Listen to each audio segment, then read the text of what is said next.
Samantala, sugatan po ang isang 73 years old na lalaki matapos masangkot po sa bangga ng motorsiklo at van noong Biyernes ng umaga sa National Road ng Barangay Kabitnongan sa San Nicolas, Pangasinan.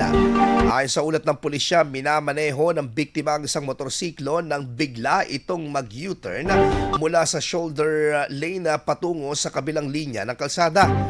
Sa kabilang direksyon naman ay iparating na isang van na minamaneho ng 51 anyos na lalaki mula Nueva Vizcaya na may sakay na 10 pasahero. Dahil sa umano'y bilis ng van, hindi na nito naiwasan at nakaiwas at naganap na ang banggaan. Bunsod dito, nagtamo naman ng mga sugat ang driver ng motorsiklo at agad na isinugod sa ospital para sa karampatang lunas. Hindi naman nasaktan ang driver ng van at ang kanyang mga pasahero. Ayon sa mga otoridad, kapwa na pinsalaan ang dalawang sasakyan at patuloy pang tinutukoy ang halaga ng pinsala.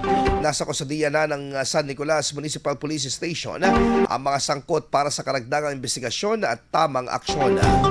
Muling paalala ng pulisya sa mga motorista ang pagiging maingat at mahigpit na pagsunod sa batas trapiko upang maiwasan ang mga anumang aksidente sa kalsada. IFM News. IFM News. IFM News.